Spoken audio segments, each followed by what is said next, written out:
सभी श्याम प्रेमी भक्तों को जय श्री श्याम। कैसे हैं आप सब? उम्मीद है सब अच्छे होंगे। प्रेमियों, हमारे पास काफी ज्यादा संख्या में फोन आए हैं कि लक्ष्मी को लेकर कोई उपाय बताइए। काफी ज्यादा कंडीशन खराब हो चुकी है, मरने के अलावा दूसरा कोई रास्ता दिखाई नहीं दे रहा। पहली बात, अगर मरने से सॉल्यूशन होता है तो आप मर जाइए, हम नहीं मना करेंगे, लेकिन याद रखिए जिंदगी से बेहतर कुछ भी नहीं है। सुसाइड करना, किसी प्रकार से अपने आप को खत्म करना या इस शरीर को नुकसान पहुंचाना सबसे बड़ी कमजोरी है। ना तो सरकार इसके लिए आपको इजाजत देगी और ना ही वो परमात्मा इसके लिए इजाजत देगा। क्या करना होगा, उपाय बताते हैं। आप लोगों के सवाल है ना कि लक्ष्मी नहीं आती। सच बताऊं, हर एक के घर में इस समय जितने भी प्रेमी वीडियो देख रहे हैं, हर एक प्रेमी के घर में 24 घंटे में 7 बार माता लक्ष्मी आती है। 7 बार। जरूरत है तो उन आंखों की जो माता के स्वरूप को पहचान सके, लेकिन जिन आंखों ने गंदे दृश्य देखने शुरू कर दिए हैं वो माता के स्वरूप को नहीं पहचान पाते। अब ये तो हम नहीं समझ सकते कि माता लक्ष्मी किस समय आती है। सहमत हैं हम आपकी बात से, लेकिन बताते हैं कि क्या कर सकते हो इसके लिए। आप अपने आसपास नजर दौड़ाओ। जहां आप बैठे हो, जिस कमरे में आप बैठे हो, उससे बाहर की तरफ देखो। आप उसके दरवाजे की तरफ देखो, सामने आपको आपकी चप्पलें मिलेंगी। अगर आपके कमरे के सामने, आपके घर के मेन दरवाजे के सामने, आपके घर के पूजा स्थान के सामने अगर आपको अपने जूते या चप्पल निकले हुए मिले तो समझो माता लक्ष्मी आपके घर में आई जरूर थी, लेकिन वो आपके घर के अंदर नहीं आई। घर में आई थी, घर के अंदर नहीं आई। हर रोज 7 बार माता लक्ष्मी आती हैं, लेकिन जब वो चप्पलों को देखती हैं वो चली जाती है। कुछ और भी ऐसी बातें, पहले चप्पलों की बात कर लेते हैं। आप लोगों का सवाल रहता है कि दिन रात पूजा करते हैं, हर रोज मंदिर जाते हैं, फिर भी कुछ नहीं होता, क्या करें? पता है क्यों नहीं होता? क्योंकि जब आप मंदिर जाते हो, मंदिर के मेन दरवाजे पर आप अपने जूते चप्पल निकाल देते हो, अंदर जाकर बैठ जाते हो। मान के चलो आप अंदर बैठे 15 मिनट बाद बाहर आए। 15 मिनट में जिन प्रेमियों ने उन जूते चप्पलों को देखा, जिन प्रेमियों ने उन जूते चप्पलों को क्रॉस किया, उनके ऊपर से निकले हैं, उन सभी के पाप आपकी चप्पलों में, आपके जूतों में विराजमान हो चुके हैं। उन सभी के दोष आपके पास आ चुके हैं। कई प्रेमी क्या होते हैं जिनकी चप्पल गायब हो जाती है, मंदिर से चप्पल चोरी हो जाती है। यह एक अच्छा संकेत है, बहुत अच्छी बात है। अगर किसी की चप्पल चोरी होती है, मेरी होती है, हर एकादशी के दिन मंदिर से चप्पल गायब हो जाती है, बिल्कुल नई चप्पल गायब हो जाती है।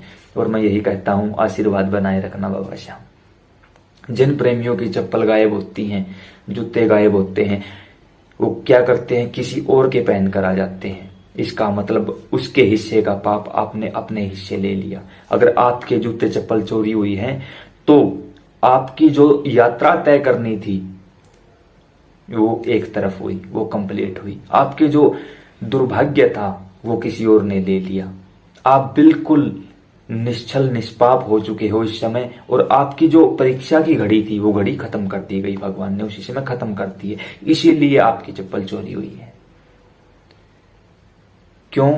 क्योंकि कुछ जो ज्यादा इंटेलिजेंट बंदे होते हैं, जो ज्यादा इंटेलिजेंट स्टूडेंट्स होते हैं, वो बीच में 1-2 क्लास को ड्रॉप कर सकते हैं। उसी प्रकार जिन प्रेमियों का प्रेम और भक्ति इतने ज्यादा बढ़ चुके हैं, भगवान देखते हैं कि इसे देने में 1 साल का समय लगेगा, लेकिन इसकी भक्ति इतनी ज्यादा है, तो वो कोई ऐसा संयोजन पैदा कर देते हैं, कोई ऐसा कारण पैदा कर देते हैं कि आपकी चप्पल जूते चोरी करवा देते हैं, आपका कोई और नुकसान करवा देते हैं जानबूझकर।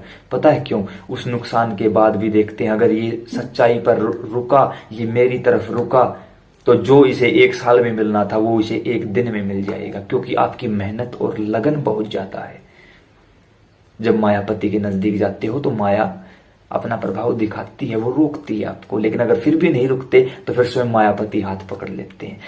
आज के बाद कभी भी किसी की चप्पल चोरी हो, निराश मत होना, भगवान को गालियां मत देना, उन्हें बोलना धन्यवाद। किसी अन्य के जूते चप्पल पहनकर आपको बिल्कुल भी नहीं आना है, ध्यान रहे इस बात का। मंदिर के सामने जूते चप्पल नहीं निकालने हैं, किसी ऐसी जगह जूते चप्पल निकालो जहां से कोई उन्हें क्रॉस ना कर पाए। विशेष सावधानी रखनी होगी। अब आपने देखा होगा कि आप सभी के घर में झाड़ू होती है, झाड़ू कहाँ होती है? झाड़ू जब घर का कोई सदस्य या कोई बाहर का सदस्य बाहर से अंदर आता है या अंदर से बाहर जाता है तो उसको झाड़ू दिखाई नहीं देनी चाहिए आपके घर में। जहां आप सोते हो, जहां आप पूजा करते हो, जहां आपका रसोई घर है, जहां किसी मेहमान के बैठने की जगह है, अगर वहां आपने झाड़ू रखा है, कभी भी माता लक्ष्मी आपके घर में नहीं आएंगे। और जब तक लक्ष्मी नहीं आती तब तक कोई देवी देवता घर में नहीं आ सकता, क्योंकि सब कुछ लक्ष्मी के साथ है। जब जेब में 2 पैसे हैं तो ही हम पूजा पाठ भी कर सकते हैं, घर में कोई आयोजन भी करवा सकते हैं, किसी गरीब की सहायता भी कर सकते हैं। लक्ष्मी के बगैर हर आयोजन अधूरा माना जाता है। आप समझ सकते हैं जो हम कहना चाहते हैं आपको। इसलिए जो घर की लक्ष्मी है, औरतों को घर की लक्ष्मी ऐसे ही नहीं कहा जाता। झाड़ू को ऐसे स्थान पर रखे जहां आपके अलावा कोई ना जानता हो झाड़ू कहाँ रखी है, और जब अगले दिन जरूरत हो झाड़ू को निकाले वहां से। और इस बात का विशेष ध्यान रखें कि झाड़ू हमेशा सुबह सुबह लगाई जाती है, क्योंकि कहावत है ना, उठो नारी निकालो बुहारी, बाहर खड़े हैं कृष्ण मुरारी। अगर घर में कोई पुरुष झाड़ू लगाता है तो यह अशुभ संकेत है। आपके घर में कभी भी सुख शांति नहीं रुक सकती। यह काम महिलाओं को दिया गया है। झाड़ू लगाना, खाना बनाना, बर्तन साफ करना। आपने देखा होगा, पढ़ा होगा, सुना होगा, टीवी में देखा होगा कि जब भगवान श्री राम भोजन करने बैठते या कोई भी काम होता भगवान का, तो स्वयं तीनों माताएं मिलकर करती थी। उनके घर में हजारों दास दासियां थी, नौकर नौकरानियां थी, लेकिन उन्होंने किसी अन्य को काम नहीं दिया, उन्होंने खुद किया, क्योंकि उन्हें पता था कि जिनकी सेवा हम कर रहे हैं यह कोई साधारण नहीं है। क्योंकि यहाँ भगवान ने हमें एक शिक्षा दी है कि जो काम तुम्हें दिया गया है उसे तुम ही कर सकते हो। अब मृत्यु हो मेरी और स्वर्ग चले जाओ आप, ऐसा कभी नहीं हो सकता। स्वर्ग जाने के लिए खुद को मरना पड़ता है।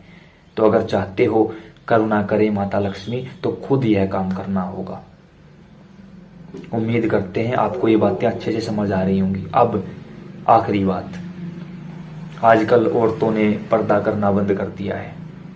आपको बता दें, जिनका पल्लू यहां तक होता है उनके सर पर पितरों का हाथ होता है। जिनका यहां तक होता है मतलब जिनका पूरा मुख ढका होता है, किन से? घर के बड़े बुजुर्गों से। उनके ऊपर माता लक्ष्मी यहाँ मस्तिष्क पर विराजमान हो जाती है। और जब माता लक्ष्मी मस्तिष्क पर विराजमान है इसीलिए उनको घर की लक्ष्मी कहा गया है। आपने देखा होगा आजकल काफी चालाक हो चुके हैं हम किसी पर पाबंदी नहीं लगा रहे। हम जो बात है केवल वही बात आपको बता रहे हैं। हमने ये बातें घर से नहीं बनाई हैं। जिन महिलाओं का घूंघट कंप्लीट रहता है उनके ऊपर माता लक्ष्मी और घर के पितरों का संपूर्ण हाथ रहता है, सदैव उनके साथ रहते हैं। जिन्होंने ये करना छोड़ दिया है माता लक्ष्मी उनसे चली गई हैं। जिन्होंने यहाँ से भी पल्लू हटा दिया है पितरों का हाथ वहां से चला गया है। आप प्रैक्टिकल करके देख सकते हो इस बात को।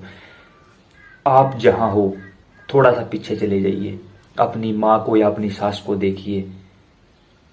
उन्होंने अपने समय में पल्लू रखा था, सर पर भी चेहरे पर भी, तो चाहे उनके पास 1 रुपए भी ना हो लेकिन कभी उनका काम नहीं रुका।